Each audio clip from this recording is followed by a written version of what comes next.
Welcome back to the Cannonball Mindset. And this is a podcast that I have had scheduled on my calendar for several weeks now, looking forward to, because I'm meeting, every once in a while you get to meet with real great thought leaders, and we've had some great thought leaders. But this is a New York Times bestseller, uh, prize winning, like wins the think tank award of the century. Like, she's got all these awards, amazing awards. She wrote a book called Multipliers, and then recently wrote a book called Impact Players, which I read some time ago. And Lauren came to me a couple weeks ago and said, "Guess who we got on your podcast?" And I said, "Who?" And she said, "Liz, Impact Players." And I made my entire day. So I was all ready to go for this. So Liz Wiseman, thanks for coming on. New York Times bestselling author, Impact Players. Thanks for giving me your time today. Well, Chad, I'm so happy to be here, and I'm happy to hear what's on your mind and what's on the mind of leaders and companies out there trying to navigate a pretty chaotic work world. It's crazy, and I want to get to what your research, what your studies, what your whole mindset of impact players is about. But I want to go back, if you don't mind, because I listen to all your podcasts, and those of you who don't know, just Google Liz Wiseman podcast episodes, and you'll get a whole bunch of them. My favorite was you were with Brene Brown on her podcast, and that was unbelievable. Two strong, powerful women just like throwing down nuggets. I couldn't write fast enough. So I was like gravitating. Now, the thing that struck me the most, I loved all the knowledge, and we'll get into that, but your start and your beginning, and the impact your dad had on Mm. your leadership and you really your career, because you say your dad had the biggest impact. But can you unpack that for our readers, and what that was like growing up in your household and how it impacted your career? Oh, well, goodness. Well, I think, let me see if I can sum that up and not take everyone through all the detail on this. But, I probably spent the first 20 years of my life loving my father, but kind of I don't want to say wishing I had a different father, Mm. but wondering what it would have been like to have a father who was nurturing and kind and like warm and loving, because that was not my dad. My dad was grumpy and gruff, and he had this absolute knack of saying the wrong thing. He kind of had this perfected the art of offending people. And he was, and when I bring my friends over, I would just never know if he was gonna say something that would embarrass me, not about me, but maybe about him. And I loved my father and I felt loved by my father, but it wasn't like he was a role model dad. And I would look at some of my friends who had these amazing dads, and I would wonder what that would be like. Would I have been a better student? Would I have learned some of these character traits? And it wasn't an active thing. I wasn't every day gee, I wish my dad weren't my dad. I just would look at these amazing dads and men and think, how come I didn't get one of those dads? That would have been Mm. kind of cool. Mm. And it was probably in my early 20s that I started to realize how much I benefited from having this less than wonderful, perfect father. And I want to be clear, my father was not abusive. We had a sweet and tender relationship, but I started to realize that I like I learned certain things growing up with what I might call in some of my parlance like a diminisher father. I had very Mm. much had a multiplier and my mother was very much a leader who was a multiplier, the kind of leader who brings out the best in others. And my dad was a diminisher who was like a know-it-all, told people what to do, and he kind of went between very active, like, oh, that's going to fail, you're going to fail at this, to sort of withdrawn. Mm. And then I realized it gave me, I guess maybe we might call them certain superpowers. Yeah. Like when I went to work for Oracle, which was known for being a very aggressive company, Larry Ellison, known for this mercurial, strong-willed leader. And I remember some of my friends saying, "Oh, you work for Larry Ellison? What's it like to work for Larry Ellison? Isn't he kind of doesn't eat his young? He's mean, tough." And I'm like, Larry Ellison? No, he's a softie compared to my dad. Like, and and I encountered all these workplace bullies, Yeah. and I found that I actually sort of in some ways thrived around these bullies because I'm like, "Oh, I'm not frightened by these people. Like, I know what this looks like." And I had learned this art of standing up for myself and asserting myself and holding my own without creating standoffs. And, and then like I started to see that actually growing up with my father really colored the way saw the world. Mm. And this thing I learned at a very young age, and I was like in my 40s before I figured out like there was a filter I had on the world. And it was, I can look at someone who is gruff and tough, argumentative, bossy, know it all. And I don't see someone who is a bossy, gruff know it all. I often see someone who feels insecure. Mm. And like I look at people who might be doing things that others might deem as hurtful. And I, very easily can see, oh, they're actually hurt.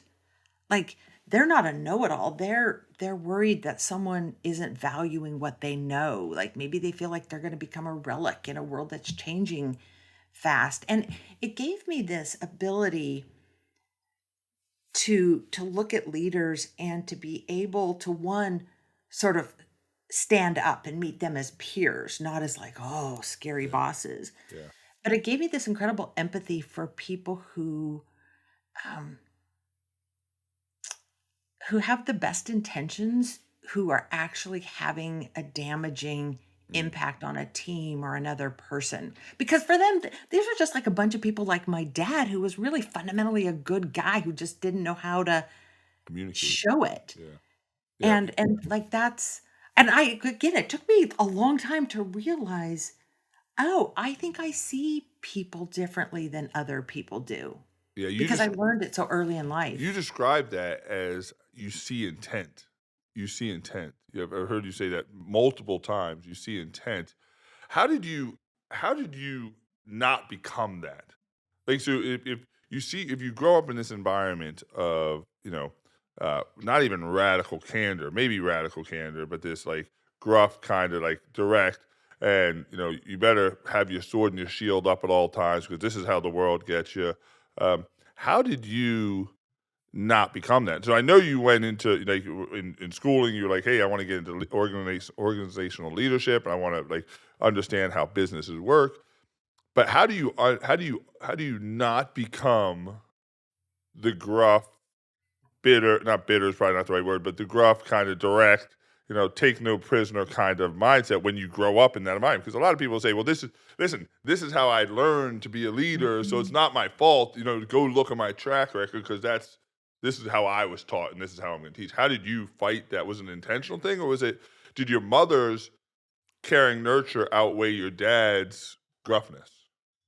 Well, I was fortunate in that I had a very active but kind of hands-off mother as an example. Like I can't there's probably only one or two times in my life where my mom's like, "No, you cannot do that." Yeah. Which was strange. I wanted to go to a Journey concert on Sunday, and, like, somehow that was the thing, like, not on the Sabbath, like, which was a funny line, but, I had a mom who let me learn from my own experience, and, if I would come to her and like, "Mom, what should I do?" And she would be, "Well, Elizabeth, you know the right thing to do." Mm. And, like, she would let me make my own decisions, so I was lucky, and there are a lot of people who don't have a contra example, a role model that pulls them in another direction. But I think like I saw the damage that my father did to relationships. And I think and I don't want to pretend that I was somehow noble, like I wanted to prevent that kind of damage in my wake or other people's wake. I think it was more selfish than that, more survivalist than that. Is like I didn't want to have damaged relationships. Mm. Like I saw how damaging it was to my father's life, and how few friends he had because of this way that, like, how his gruffness and harshness affected, people sort of shrunk around him. Yeah. I saw what it did to my siblings, and me and to my mom. And I was like, yeah, I don't think I want that for myself. I think I would like to have healthy relationships. And, in some ways, it probably put me really on guard for it. Yeah. But I have to tell, there are moments where I find myself like repeating some of that. Like my dad used to do this thing, like where if you were in his way, he would just be like out of my way, and he would like physically move you aside. And and it was just like, if he needed to get something from the drawer, he would just like move you. He wouldn't say, "Excuse me, could I please get into this?" And I thought it was sort of comical growing up. Chad, I've done this. Like I found myself doing it. Like you're just like out of my way. And then I'm like, oh, look, I am repeating that behavior that I saw, and I have to catch myself, Mm. So I think that's the key, and like stop. catching yourself when you're in awareness. And one of the great things, and I want to shift a little bit, but one of those things is being aware that you have a choice, right? Do you believe that? Do you believe that as we talk about leadership and we get into the idea of this amazing book, Impact Players, um, do you think that leadership has a choice? Do you think I'm saying obviously they do. I shouldn't say obviously, but they do. But do you believe they have a choice? Like, does that make sense? Like, it's just how I'm hardwired. This is just who I am. This is just how I lead. Or is leadership always about having a choice about how you lead? Well, yes and no. Like impact players, one of the core ideas that came out of this research is that the most influential and impactful contributors at all levels in organizations have a very heightened sense of agency and choice. Like Right. they look at situations that are seemingly out of their control, chaos, uncertainty, ambiguity, and rather than default, like, okay, boss, tell me what to do, or we can't do anything because the path's not clear, they just say, okay, well, what is in my control? How do I take control of situations? Yet, I don't know, like our work lives are probably very much like our personal lives. They're this epic battle between this notion that we have the individual ability to choose versus the situational and environmental influences. Yeah. Mm. And Chad, we could talk about that on so many different levels, like politics, organizational life, food, diet, like obesity. Like, we often have looked at, the obesity epidemic is, oh, well, people are making bad choices. And I just read an article yesterday in the New York Times about, a group of scientists have come together and say, oh, to really understand obesity, you really have to understand like all these environmental factors. So, like, yeah, of course, we all have an individual right to choose, but we are in systems that really influence our choices and really influence what we perceive as our power or powerlessness, or the situations that say no, like Yeah. you need to, tell people what to do. You need to be strong. This is what it takes a real heightened sense of agency to counter really strong cultures that are pulling us another Oh. direction. Oh, I could not agree more. I just literally just on Sunday saw a documentary about food deserts in the cities, and I mean, I live in Maryland, and they just happened to be in Baltimore, and they were talking about this news reporter goes around and was asking people in downtown Baltimore, where do you get your fresh produce from? Very seemingly innocent question, and the guy said, "Well, I can catch a bus 20 miles outside of 15 miles outside the city and get fresh produce, or every once in a while, the stand down in the corner will have 2-week old vegetables I can get." And you're Wow. like, so now listen, I live in the suburbs, and so I can drive to the grocery store. I can go next door to the produce stand, and I have access to it. But it'd be easy for me to have the ignorance of, well, no, they have a choice when you don't really have a choice because of the circumstance that you're in. Yeah. Well, and I feel like navigating this space is like really like holding both of these ideas that I am a player in a system and I am a product of a system.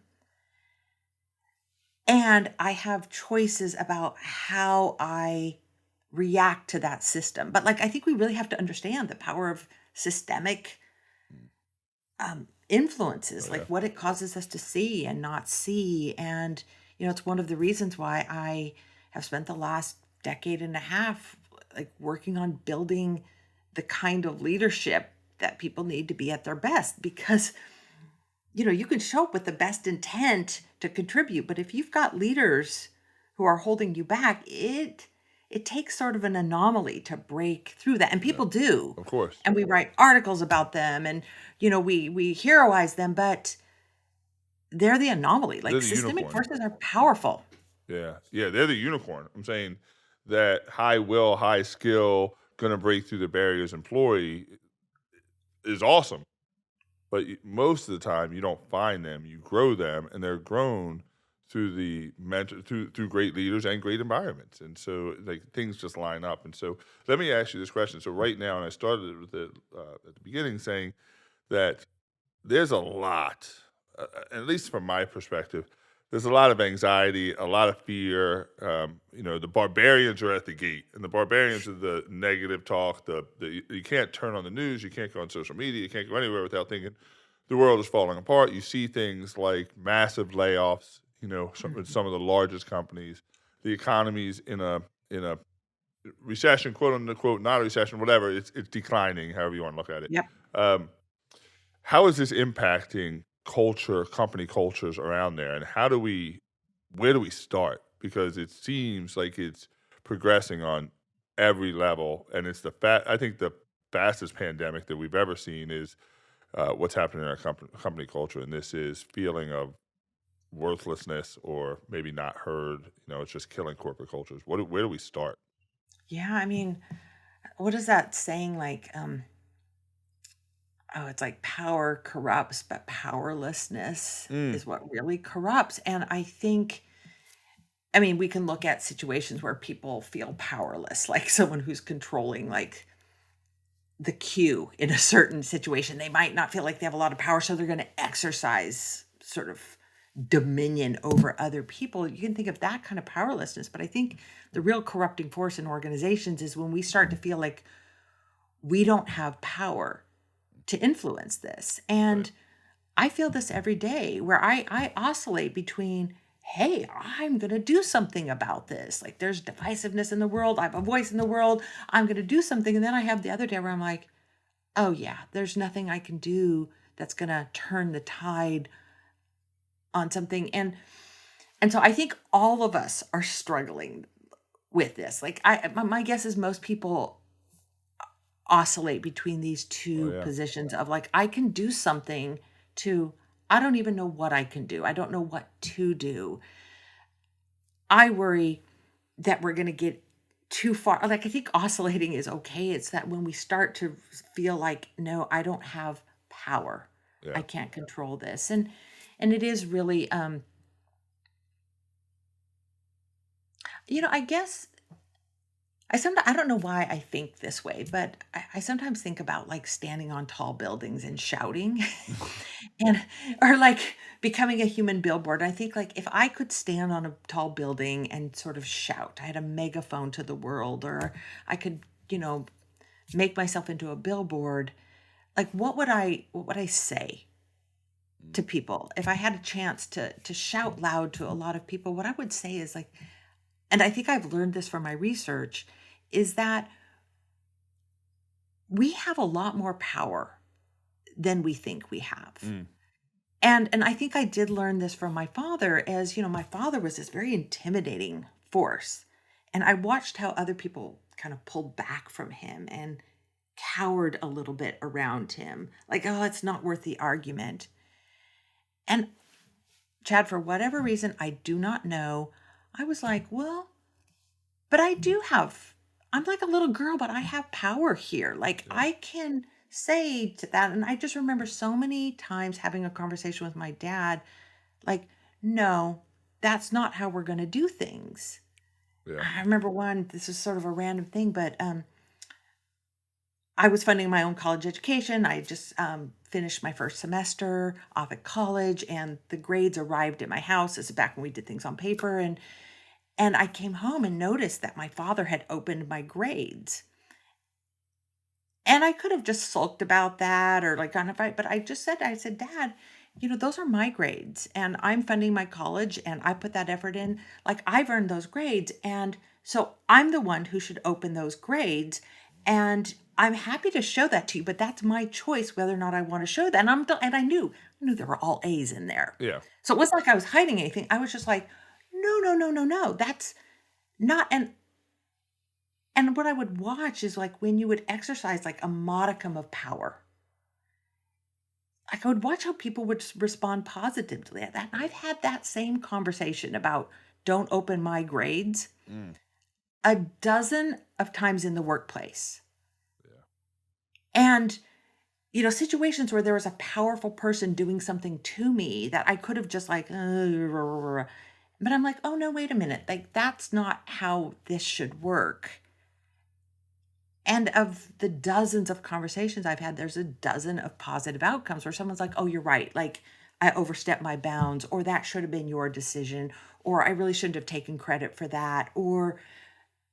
And again, I think I learned it young, which is, if you empathize with the person who's maybe your seemingly adversary, Right.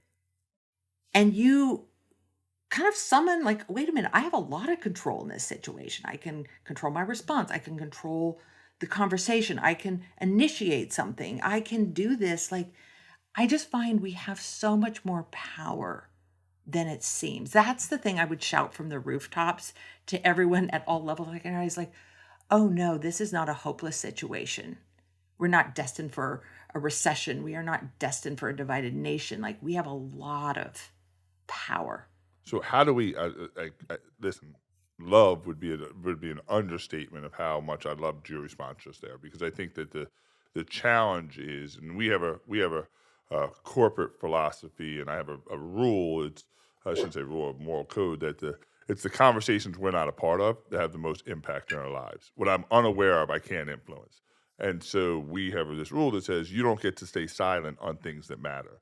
But how do we get people to feel free to use that voice? Like, how do we get the person that's right now petrified that they're going to lose their job, that they're going to get laid off, that they're going to be one of these multitude of people that are going to be unemployed, and create this whole anxiety kind of mindset that says it's going to snowball. I'm not going to be, I've gone through it. I'm not going to be able to pay for my kids' college. I'm not going to be able to do this. I'm not going to be able to do this. I'm not going to like. And so, how do we get that person that's feeling anxious and afraid to also feel safe to use the voice that is really the maybe not the only answer, but the first answer to getting them out of that state? Does that make sense? So it's the one thing that's keeping them in the state they're afraid to use that'll get them out of the state. Yeah.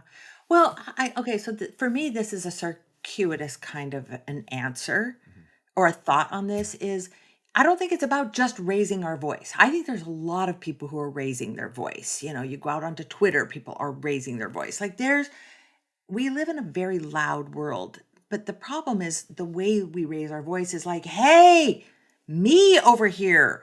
Like, someone please pay attention to me. Someone care about me. Someone listen to me. Like, I have a point of view. I have a perspective on this. And they yell, but they're not heard. Um, it's about like whose perspective we're raising our voice around. Let me give you a little bit of maybe I'll call this the parable of the my boss used to call it the bow slit. So I got thrown into management really young. I started working with Oracle's like management committee, executive committee at a very young age. I was getting ready to send my first report up to the executive committee. So I ran the university function. I was quite young when I was doing this. And I was kind of preparing to do this first report to our executive committee. And my boss, he's like, executives, like to really understand how to get through to executives, you have to understand the bow slit. And then he proceeded to tell me about like something most of us have probably seen. If you've been in like a medieval castle, you've seen this. And the castle walls are thick, Or if you've seen a movie, you probably can kind of get this image. The castle walls are thick. And on the outside of the wall, there's an opening that's, I don't know, a few inches wide. And it's this tall, narrow slit. But on the inside of the castle, so if you go up into those castle walls and the ledge where the archers would sit, that opening is really quite wide. It's maybe 2 feet wide. So, like the bird's eye view of that slit is a trapezoid, Yep. I know exactly what you narrow mean. on the outside, wide on the inside. And it's so those archers can shoot their arrows from any angle they want. But the archers on the outside, to get that arrow through the castle wall, it has to go through a very narrow slit. Like you've Mm. got to hit a very, very precise shot. And what my boss went on to explain to me is like executives are like the archers on the inside of the castle. They message out any way they want. Hey, this is important. We should do this. We need more productivity. We might have a layoff. We might, um, Elon Musk's example with Twitter is a really good example of like messaging from all angles, creating noise, confusion. But like, think about you're a first line manager or contributor in that organization and you were trying to get the executive's attention, people who are in a very powerful position. Yeah. Like, you have to shoot that arrow through a very narrow slit, which Mm. means you've got to know. And the slit in this case represents what's important to that executive. Mm. Like, if we want to be, I mean, we get noise from our leaders and others like coming at us, bombarding us. But like for us to get through to someone who's in a really powerful position, what we have to do is we have to hit a really precise shot. So, like standing outside the castle walls, like, hey, I'm worried over here. Hey, what about our jobs? Hey, we don't know what's going on. Like, it doesn't get heard. All those arrows bounce off the wall. So, what you have to get through, you have to know what's important to that leader and that executive. And when you do, and I think again, you asked me about my dad, so I keep now coming Yeah. back to this. Like, I think I could look at him and see someone who was hurting and hurt, but I could also see like what was important to him. Mm. Like, what was important to him was that maybe I don't make the same mistakes he makes. And like any success I've had in the workplace always starts with who am I working with and what's important to them. Mm. Mm. And how do I make that important to me? And when I find out and I do a little bit of homework on, I don't mean like detective sleuthing, I mean head work on, well, what's important to them? What are the burdens they feel? What's challenging in their world? What do they care about? What do they need? And if I can raise my voice or step up or take action in a way that's going to help them get what they need, boy, do you get heard in these environments and you gain power and you get traction and energy flows and resources get committed. Like, but it starts with like, what's on the other side of the castle wall? Mm. And if we don't do this, then we're all just yelling at each other. Yeah. So good. That might be the best analogy I've ever heard in my entire life because it's so I can see it. I can see, well, one, I can see the bow slit and I can see the idea of exactly that. Like you have to hit a perfect shot, but yet they have all the room in the world to shoot at any angle they want.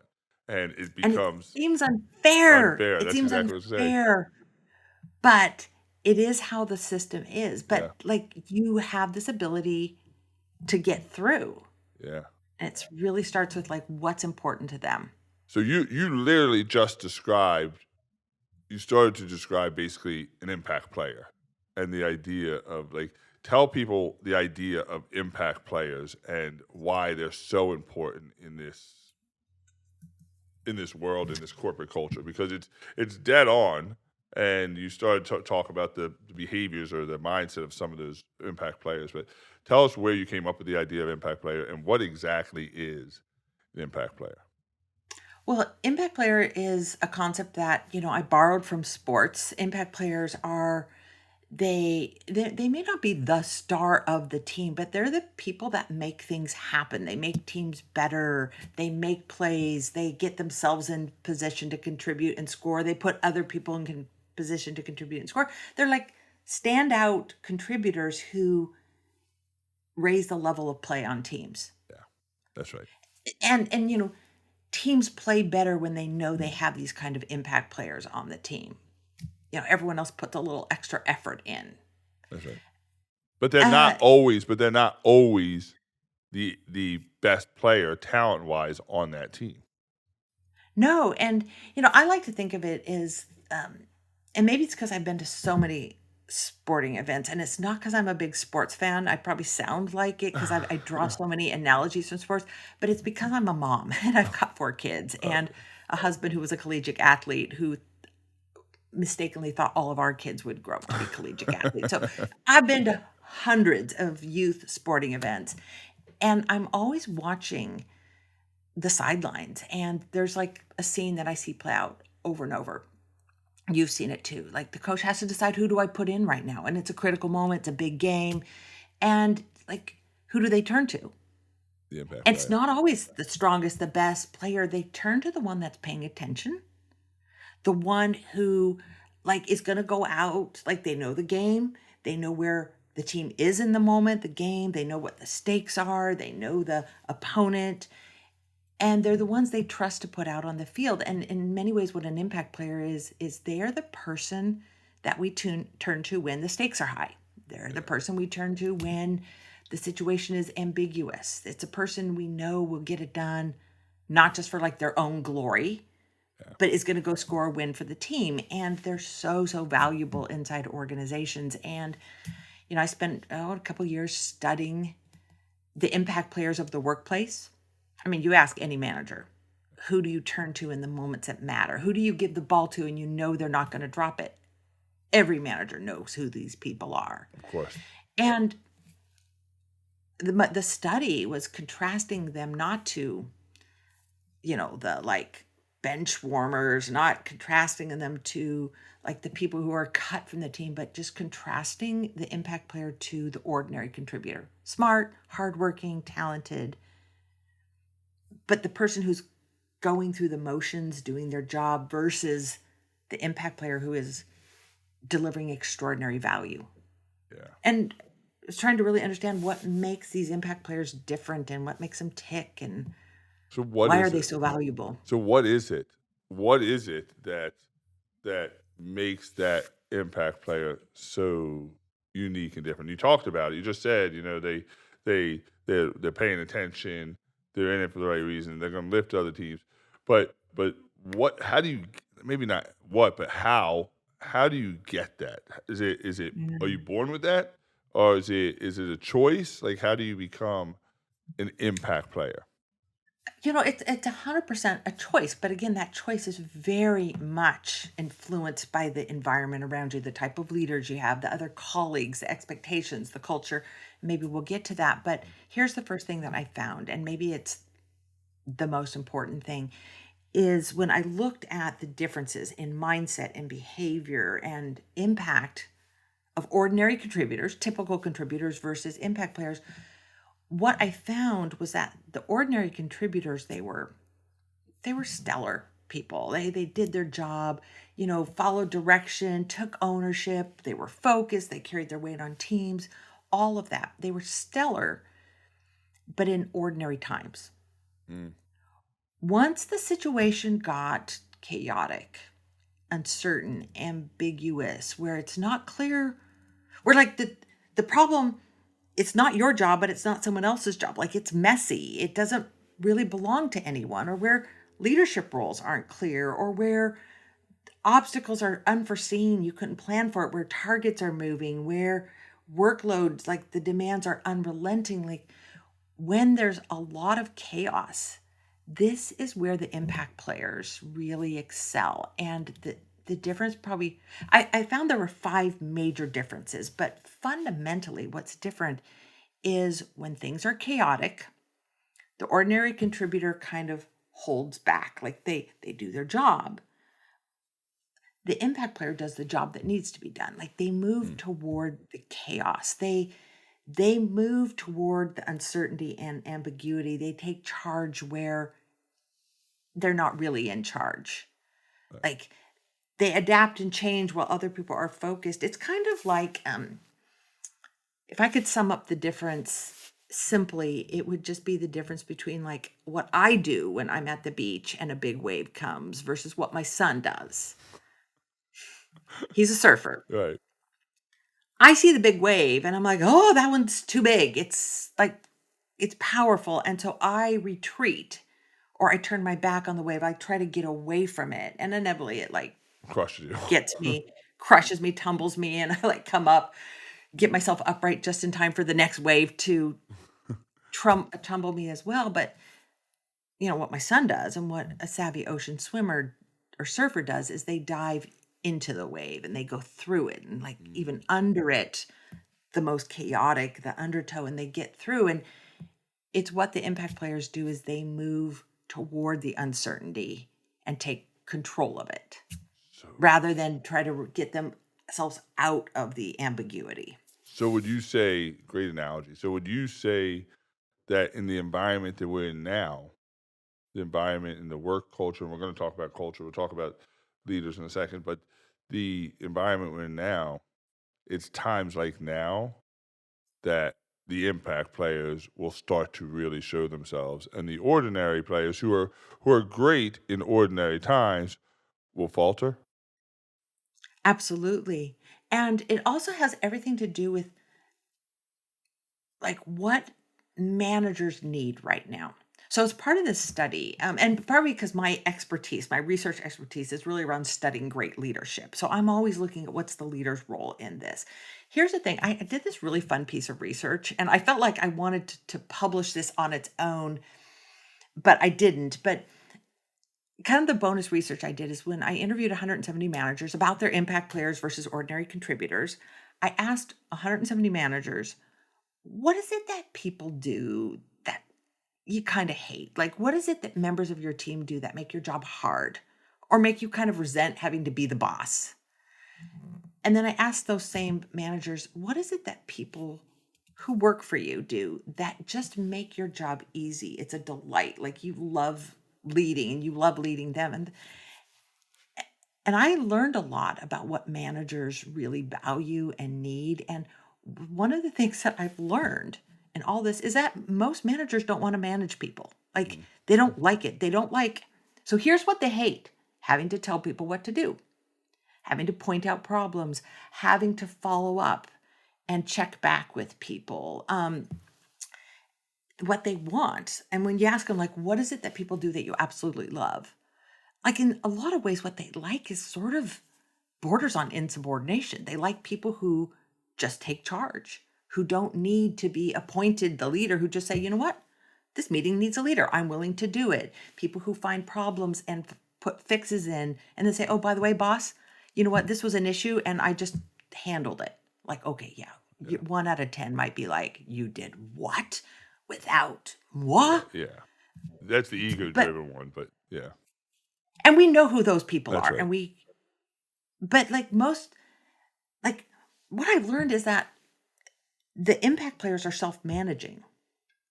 Like once they understand what's important, once they understand like what's on the other side of that bow arrow Yeah, slit in the castle wall, once they like, I think what my boss and my organization fundamentally need are us to like move forward. Then they feel quite empowered, like, okay, I know that now I'm going to initiate this, I'm going to solve this, I'm going to contact the other department. And when people do that, take the initiative, are a little assumptive yeah, in line with what the boss wants, poof, then it's like carte blanche. You do whatever you want. yeah. But when that's off agenda, that's when hands get Now slapped. you're rogue. Now you're rogue, and you're Now you're rogue. But rogue on agenda, this is what managers want. Like managers don't like leading. That's what I'm learning these days. yeah, And people don't want to be managed. yeah, yeah. So you, Wait, I said it wrong. Leaders don't like managing. They like leading. They don't like managing. yeah. I often say managers want to manage positions, leaders want to lead people. And the idea is the two are much different. Manager and leader is much different, but for some reason a lot of people have confused, well, you're a manager, so therefore you're a leader, but that's not necessarily true. And Chad, there's something you said that I think is so insightful there and so important. You said like managers are like managing positions. Mm, yeah. And I think that's the essence of the difference between the ordinary contributor versus the impact player is it's a difference between being a position holder Mm, and a difference maker. yeah, I like that. And no one really wants to be a position holder. I mean, we've learned to aspire to positions or be like bent out of shape when someone gets a position and we don't. But really, what people want is they want to make a difference. They want their work to matter. Mm, yeah, mm, yes, yes. The idea is like I think that's the big fundamental challenge that's happening right now is that I don't see, and we work in the corporate environment, so we see it every day, and that is that people don't feel like their platform, their position matters. They don't feel like their position matters, which takes away their fulfillment. So, their fulfillment is being challenged. Their fulfillment is being feeling like they're contributing, feeling like they're contributing to the greater good or to a purpose at some point. But Mhm, they're feeling minimized right now. And so mhm. how do leaders cultivate this? That again, we know managers care about the positions, but how do leaders cultivate making sure people feel like their contribution matters on a daily Mhm. basis, which then will in turn fuel more impact players, correct? Yeah, absolutely. So there's some work that leaders can do around, vision casting and painting a compelling vision and here's what we're doing and here's why it matters. But I think this is really overplayed. And I think that's the lever too many leaders are like, we're changing the world. And you hear all of this. And then people are like, I think you made that up. Right, right. Mm, So, yes, some of that work has to happen. But I think the more important work is about giving people ownership, which is like telling people like you're in charge of your contribution. And like if you see something, say something. If you see a problem, go after it. And that way people can say, I'm not stuck here in a box called a job description and a position. I don't mm, have to stay in my lane and speak when I'm spoken to. Like if I see a need, I can flow to that need and go do something that think matters. mm, So yeah, the leader has to say like here's what we're trying to do yeah. and here's the difference we're making in the world and here's what's important. But like basically put other people in charge and let them float with. There's a for my book Multipliers, there were these two brothers, Thomas and they ran Hexel. And it's Thomas. The names aren't important. These two brothers that ran this pharmaceutical company ended up selling it for like several $1 billion, really successful. They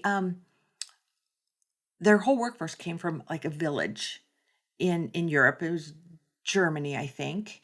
And they had this philosophy of organization that they called the amoeba model. And what Mm, the amoeba model was anyone in the organization, if they saw a need, a problem, they could just kind of rise up and go fix it and they could assemble a team. One of the assistants to a group said, you know what, our customers are constantly complaining about this one thing. We should do something about it. And rather than escalating that problem up to Thomas and Adrian, I think Hexel, Strungman, Hexel Pharmaceuticals, Thomas and Adrian Strungman. That these are the names. Sorry, that's right. I had to Yep. work that out. Yep. I like it. Like, um, they didn't like escalate it to the co-founders and the owners. They just said, "Oh, I can not only take care of this, I can assemble a whole team." And one of the assistants to the group was like, "Okay, guys, we should solve this. Hey, you built a team, solved it, went to the founders and like, oh, by the way, we're doing this." Mm, And the founders are like, "Bravo." And I love this. They called it the amoeba model, which is like talent should be able to flow to where the it problem. can be most impactful. And it wasn't like they had no org chart. It wasn't like chaos. Yeah. It was like your job is like a base camp. Like that's kind of where you spend some time, but like if there's an emergency up mountain, Yeah. leave base camp. Yeah. That's right. Leave your base camp and go fix the problem. Don't just look at Go the problem. fix the And problem. I think a lot of the challenges is that too many people, to go back on what you said, I think too many people have now um, confused. I think everybody has read every leadership book that says start with the mission statement. This problem is very few companies are actually on a mission. So, like, the hell with the mission statement, actually be on a mission and then make your people part of the mission with you. So, what's happening is like the mission statement is being created by marketing and they're rolling it out and saying, all right, here's our mission statement. Uh, Try to get on board if you like it, as opposed to, creating a group of people that are like, hey, we're going on this mission together. Like, this is a mission that Mm, we're all, again, and you still have org charts and all that, but I'd love the whole idea of amoeba model because if people feel like their work matters and they're in line with the mission that you're on, which is whatever the company, like whatever your group says is we have a mission here, and everybody that works here is on the mission. They're not on the mission because I say, as the owner, hey, you got to be part of the mission. Simon Sinek says the goal is not to do business with people that want what you have, but do work with people that believe what you believe. And so we I like surround that. ourselves with people that believe what we believe, and they make this mission their own. So they're not doing it for me; they're Yeah, doing it for them. Hence, they feel heard. They feel part of it. right. Well, and it's about power and giving people power. And I want to take a little bit of a more pessimistic, darker view of Yeah. this situation, Chad, is that I think a lot of people have figured out there's power in being mission driven. Mm, And, mm, I was once listening to Elon Musk. This was a thing at Stanford I was attending, and somebody asked him, what's it like to run a mission driven company? He was talking about Tesla. And he's like, well, you get better talent. And I think there's a lot of people have figured out you get better talent if you have a really compelling change the world, save the planet kind of mission. And I'm not sure everyone's doing that honestly. Like, I think there's a lot of young people joining the workforce who are being sold this, we're on a mission and like this is big, but then they join an organization and that may or may not be the mission. yeah. But what they find is they have no power. Yeah. Like, they're now stuck in a little They're box, in the they're gully. voiceless. What? They're in the basement. They're not part of the actual mission. They're in the basement. They're in the basement. And so I think we've done like double damage, which is we have not given people power to affect that mission and we've oversold, maybe like we've over rotated on mission Mm, to the point of perhaps deception. that's really good, And we've Lisa. done it to get talent. And it makes me angry Mm, that young people are being misled. mm, Like, what I wanted is, yeah, be clear on your mission, but then like you wouldn't put secret special agents out in the field on a mission and then not give them the ability to maneuver mm. and to make decisions and to make calls like in action. And like, no, you Oh, would give them the ability to succeed at that mission. And so I would, like, so I would good. encourage managers not to be less mission driven, but to be honest and to give people more power. Mm. I'm Like, saying, you go after it, you I'm, see it, I'm like making sound. I'm making noises with my mouth because I'm like, I want to scream amen. I want to be like, yes, I you see. should scream I amen. mean, Like, we should amen. both I'm like, scream amen. amen. Like, because I see it. I was on a call today with two amazing leaders of this amazing company. They've been killing it. I'm saying they are they are mid-level, right? Higher end, like not executives, but the next rung down. And they are working tooth and it's unbelievable. And yet they have no power. And like no power to Mhm. make any decisions. And they're frustrated and I'm like they're like, what do we have to do? What do we have to do to have some autonomy and some power? And it's not, the challenge is that I think there are corporations that are afraid that if I give you power, you're going to go rogue. And the idea is like, if you have somebody that you're afraid to give power to, then you have the wrong people on your team. Why not give the people on your team the opportunity to show you what they can do with a little bit of autonomy, a little bit of leverage to really make things better. Right, and giving people autonomy is terrifying if you haven't established the direction and That's what's right. important. That's right. Um, yeah, absolutely.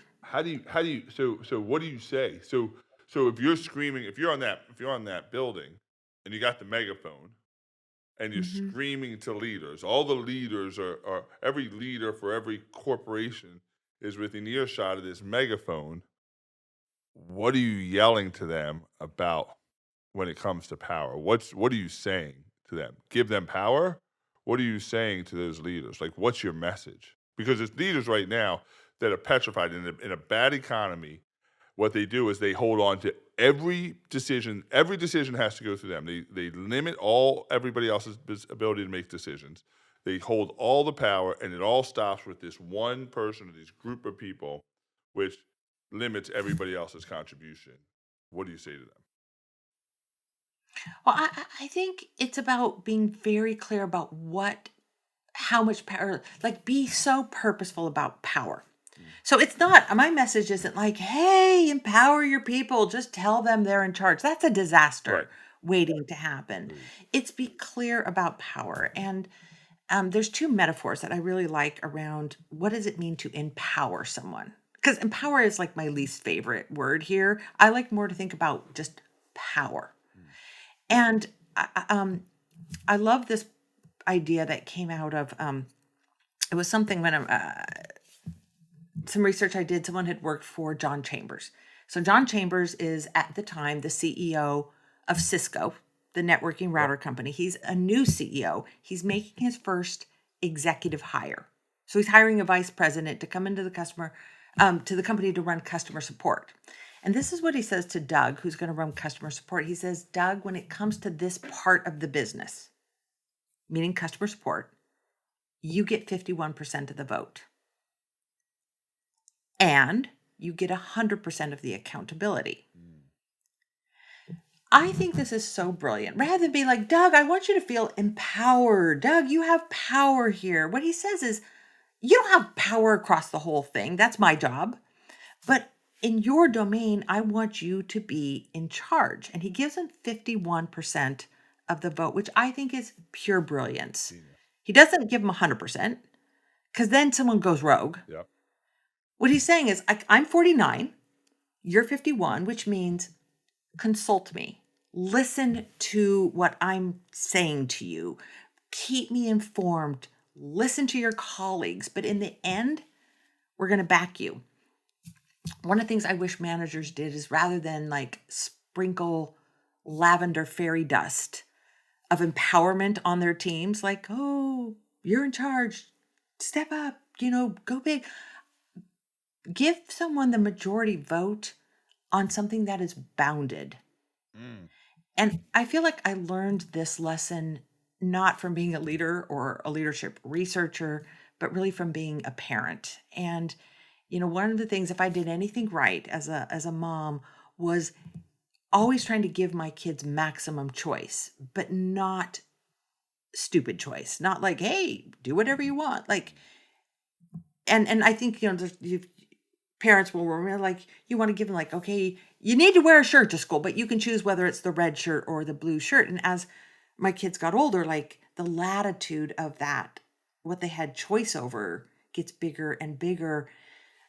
So like if you want people to feel empowered, I would rather see leaders give like majority vote over a narrow, like, you're in charge of this meeting or this initiative, rather than, oh, hey, I just want you guys to speak up, Yeah. be empowered, because that actually is limiting for folks.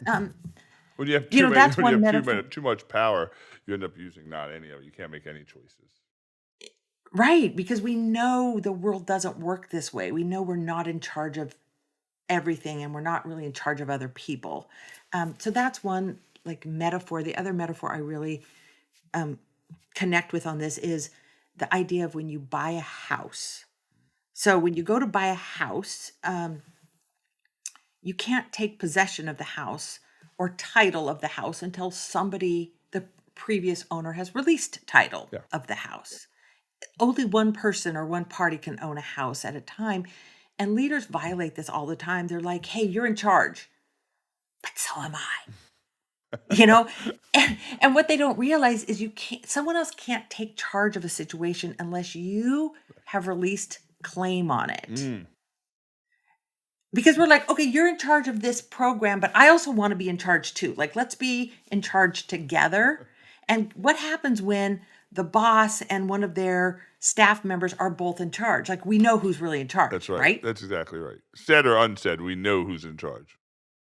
We know. And if you jump in and help or have an opinion, you're back in charge. And now people feel like I have no power. Like my boss is going to override me. She's going to come in, she's going to interfere. It's going to get overturned. Like if you really want someone to exercise responsible power, you have to transfer power. Yeah. You have to give up the power of the pen and say, you know what, this one's yours. And that's hard. But again, I think when you think about that metaphor, then you don't just put people wildly in charge of stuff. You're like, what am I willing to let go of power Mm. and give it to you? Mm. Transference of power. Like that to It's a me. transfer of power. Like like it doesn't come back unless there's a really big screw up. And then you might have to say, okay, you know what? I'm going to have to take this over. But man, those should happen Do you ever, as a infrequently. sidebar, do you ever find people who are just so tied up in maybe significance, maybe title, um, that they just refuse to give up any power, but yet they want other people to feel like, do you see like they're just like, nope, Oh, yeah. I'm just not going to do it. I'm just not going to do it because the buck stops with me, and you got to navigate it your own way, like figure it out. But I'm making all the decisions. I have all the power. Yeah, like like yeah, like I struggle with this too. And so again, control and power have always been a really important part of my life, Yeah. because of my upbringing. And I've always been one to like want to have power and take control of the situation. And so I want other people to have that. But I also don't want to give up control. So it's a struggle. I think it's a struggle for everyone. Some people don't get out of the wrestle. Like Mm. I wrestle with it and then say, okay, no, I really have to give this up. Let me give you a great example of like someone who would wrestle with it and came up with a good system. I was talking to this man. He was a partner at a law firm, and he had read my book Multipliers and very much wanted to be a multiplier. And he read the part about, we all have accidental diminishing tendencies. There's Yep. like the tyrannical diminishers, but then there's the good guy kind of diminishers. Didn't mean Like, it, but it happened. I want to have a great team. I want to, see people succeed, but like, I struggle with some certain things. He said he had a perfectionist tendency that made it so he wanted to like correct people's work and make it better. And he's a lawyer, so it's like in his either his genes or his training to like get things exactly right. And he said he made a decision when he became a partner at this firm that he would only correct people's work. So of course the more junior attorneys Yeah. and um, uh, what do we call our legal assistants? The name Paralegals. is paralegals. Thank you. Uh, the paralegals and the other lawyers are doing the work, and he's getting it, and he's like got his pen out, the red pen, so to speak, and he's itching to like make this better. And he said, I made a singular decision that I would only correct people's work if it was legally inaccurate. Mm. If I could say it better or like better wording or formatting, like I wanted to make those changes, but I just let go of all of that. He's like, no, there's part I have to take control, which is if we are giving out bad legal advice, I can't let that go. Right. And he said it had made all the difference for him. Like his job satisfaction, his team, their satisfaction, the strength of the firm. But like that's an example. It's hard to let go of control. Yeah. If you like the control, it is the hardest thing to let go of. That is for sure. So I only got a couple more questions for you. I feel like I could talk to you for like 8 hours, and like I'm gonna go back and like write down all your nuggets through this podcast. So I hope people are just like, I would enjoy that as this is well. The problem unbelievable. is no one else would be in that conversation but us. But When I'm like, wait, has it already been over an hour? I'm like, wait a minute, because I could do this for a while, I could do this for a lot longer. There's no wonder that your books are so good. A couple final questions, and that is, how do you think this book, Impact Players, can change an organization? Somebody's like, but the first thing they need to do is read the book.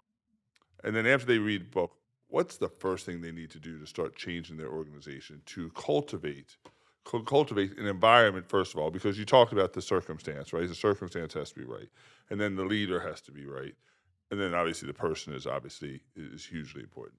But what's the first thing they do? Like, yes, I want to cultivate some impact players, but right now may not be the time because my back's against the wall, changing things up. The economy's not good. There's going to be a million reasons why people are going to like just stay the way they are, even if it's not conducive to getting them out of the ditch and getting them to where they want to go.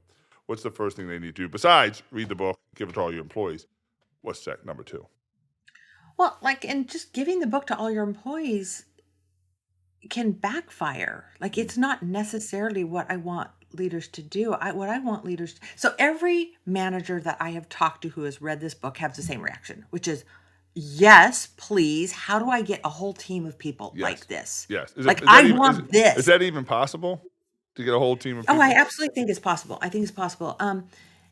Now, it's acknowledging that some people play roles like a football team. There are some people who throw touchdowns and catch touchdowns and run it in, and then there are other people who are blocking. Like, not all roles are as visibly tied to winning as others, but absolutely you can get people taking charge, making a difference.